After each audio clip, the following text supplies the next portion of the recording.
It's the Real Estate Podcast, brought to you by ANZ Home Loans for financial well-beings. In comparison to the rest of the country, we're still very good buying here. And, to buy a decent unit for $400,000, and these are returning pretty significantly, 7% rental yields, great for an investor. And for a first home buyer, you can buy into the property market here for around $550,000 for a house, so still very affordable. And that is Karl in Cairns this morning as we welcome you back to the Real Estate Breakfast, connecting you to the best real estate information across Australia 7 days a week as we take that more closer, in-depth look at the property market from multiple angles. Well, it is a Wednesday, June the 4th today. I have just had a wonderful brew of homemade coffee from the coffee machine. If you like your coffee like me, you better brace yourself because your daily flat white might soon cost as much as brunch, they are warning us. With coffee crops getting battered, demand is soaring and inflation hanging around like that one mate who won't leave the party. Prices are on the rise.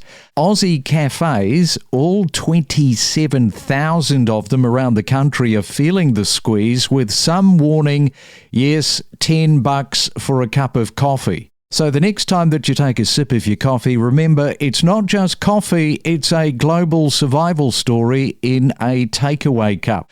Right, let's take you to Karl Latham from Twomey Schriber Property Group in far north Queensland this morning.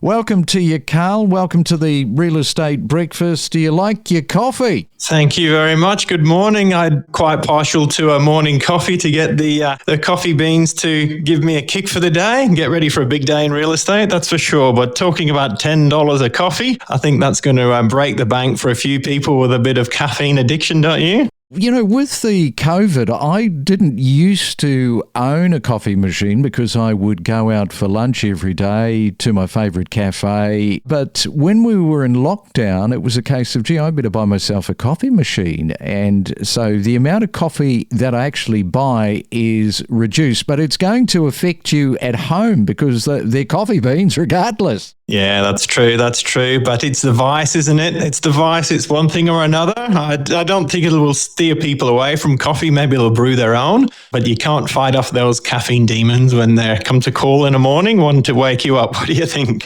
That is definitely the case. Now, you are from Lancashire, if people are spotting your accent as I did. 25 years, Karl, in Cairns. How did that happen? But I came over here as a whippersnapper in my early 20s, coming to explore the world. Arrived in Australia, travelled around as a backpacker, as you do, and just completely fell in love with Cairns and pretty much been here ever since. Fell in love with the place. Well, Lancashire, of course, in the winter, extremely cold. You went from one extreme to the other. Put it this way, I wanted to get as far away as I could, and on the globe, I think this is about as far away on the planet as you can get. So I won't be going back in a hurry, that's for sure. Now, Cairns isn't just a holiday hotspot. It's rapidly emerging as a regional real estate, or some will call it a powerhouse, with strong price growth, rental returns, a boom in development, which we'll talk about in a moment, and growing investor attention, of course. The far north is firmly on the radar for buyers, renters and developers alike. First off, let's talk about the Cairns Regional Council's push for these 18,500 new homes in Mount Peter. It is the southern growth area that is underway, backed by state-level planning and grants. Reasonably significant here. Yes, absolutely. Cairns has been experiencing quite decent growth, particularly since COVID. It put the far north on the map. We came through COVID very, very well. No lockdowns, hardly had to wear masks where the rest of the country were being, locked down and couldn't leave their homes, basically. After that, post 2019, in 2020, 2021, we saw significant migration from intrastate owners moving from Melbourne, Sydney, Brisbane, moving up to Cairns just to experience a different lifestyle. With that, the prices started to grow. We've been extremely affordable and undervalued for many, many years. In fact, previous to COVID 2019, the Cairns property market median prices hadn't grown in 15 years. It remained dormant, tremendously undervalued. And when the southern buyers came up here, they just saw how great value it was. So they'd be selling a home down in their capital cities, wherever they were from, and coming up here and buying two. They buy an investment property and a house much better than the one that they had. And then with the change left over, they bought investment property, or sometimes two. So that took the properties from the market and started making the prices grow higher and higher, making it more competitive. And then word spread around, and then more people started investing into Cairns as well. We saw a huge growth of investors buying into the Cairns market. Over the last 5 years, I'd say, we've seen significant growth in Cairns, 60, 70, 80%, depending on the suburb where you live. And that's created the demand for people in Cairns. Yes, and that is kind of reflected with the updated council valuations. Projected land values to rise around 30% since 2022.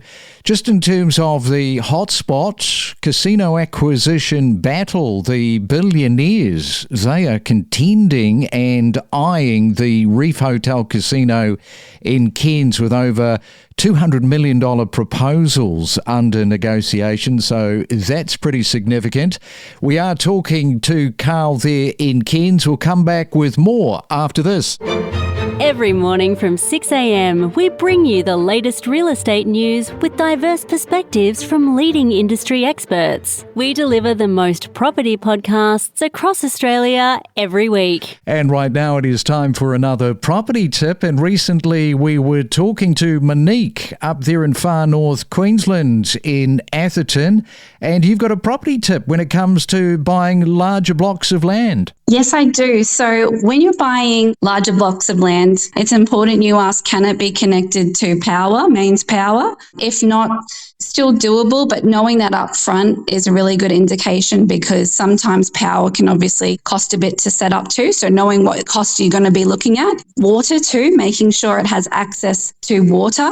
Road access too is something that the lenders will look at. So asking the question, can you build on it? And what's it going to cost to actually put a residential property on that piece of land? Because these are things that the lender will look at, and the lender will determine, is it actually a residential block? So ensuring you understand the zoning of what you're purchasing is also come into play when we talk about more rural lending, larger blocks. Let's fuel your passion for property together. Join us, along with our industry experts, to help inspire and inform your next real estate decision. And it is a Real Estate Wednesday. We are in the far north of Queensland talking to Karl from Lancashire. He has been there for 25 years.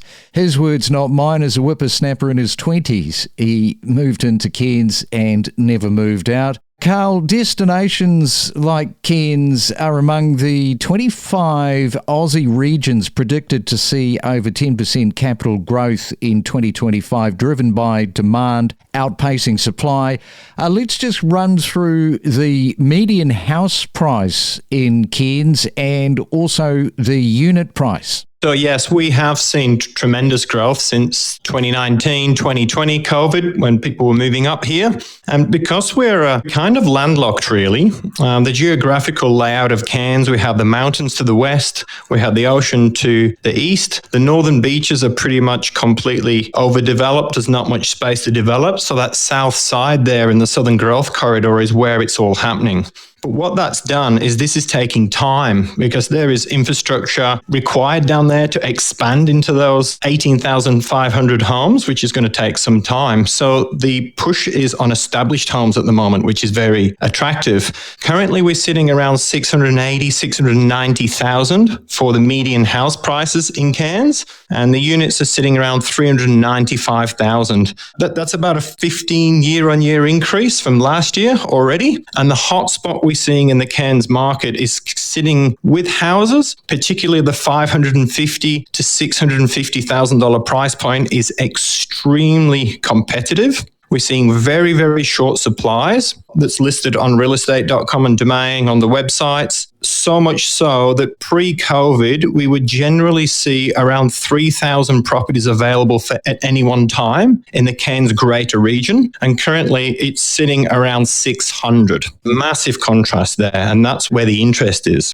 Yeah, it's interesting because with the first home buyer cohort, what they tend to do is, they move into areas like a Cairns and they're after a unit. Well, that's their initial thought. But then they look at the median house price and they go, well, hang on, we can actually afford to get ourselves a house. How good is that? Yeah, absolutely. In comparison to the rest of the country, we're still very good buying here. And, to buy a decent unit for $400,000, and these are returning pretty significantly, 7% rental yields, great for an investor. And for a first home buyer, you can buy into the property market here for around $550,000 for a house. So still very affordable. This is becoming less and less with the demand that's happening. We're seeing an enormous influx, particularly in the last 3 or 4 months, of buyers agents from down south purchasing properties for clients up here, particularly the Southern Corridor and these areas which have had significant capital growth, and taking them from the market. A lot of them are trying to buy off market,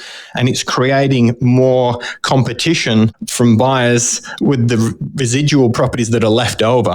I've got a very interesting case study, and it's the first time it's ever happened to me, and it was the busiest property we had taken to market in the 17 years I've been in real estate. So last week we took a property to market. The comparable range was around 550 to 580. We listed the property at offers over 529. In the first 3 days, we'd had 81 inquiries. We conducted 2 open homes and had 74 people through the property. And by the end of the weekend, we had 48 offers on the table, which is now under contract, significantly higher than the asking price, well over $150,000 over the asking price. That was just down to pure supply and demand. The buyers were saying there's nothing available, and if we need to get into the market, we have to bid strong and bid hard to secure something because the market keeps rising in price. And that's the prediction for the next 12 months as well, that we will see good, strong growth here in Cairns, particularly in that entry-level range, $500,000 to $700,000 price range. That's what we're expecting. All right, well, we'll leave it there, Karl. It sounds like the market is running extremely hot. Thanks for your time and for coming on to the Real Estate Breakfast. Enjoy your Wednesday in far north Queensland. Thank you very much. It's been a pleasure to be here. Each week, we bring you in-depth real estate discussions, including inspiring stories from homeowners, knowledgeable real estate professionals and economists. Whether you're a buyer, seller, or just a real estate enthusiast, we are your ultimate property podcast. We do see a lot of buyers coming from the inner suburbs of Brisbane, not necessarily selling a property, but renting there and coming out to get onto these larger blocks. I want to ask you about, people's buying habits, because sometimes people can be out. The last thing on their mind is buying a property. We've got these auctions that are taking place. There's sales offices. You can be walking and just sort of minding your own business. Suddenly you get the idea, the notion that, hey, I'm going to start bidding on this property, or you sign up for something new. Yeah, definitely. I think they're the best types of purchases personally, spontaneous ones. But it's not uncommon. Like we see it quite often where people will be driving around an area. They might have gone and looked at another home or just discovering an area, doing a bit of research, getting a vibe for how it feels, and then wander through an open home that they might have been passing by, and next minute they're filling out an offer form and purchasing it. What just happened? That happened quick, but they're usually the happiest buyers, I find. Explore new property destinations where you could live, with exclusive interviews covering real estate news and market insights. We connect you to the best real estate information across Australia. The Real Estate Podcast.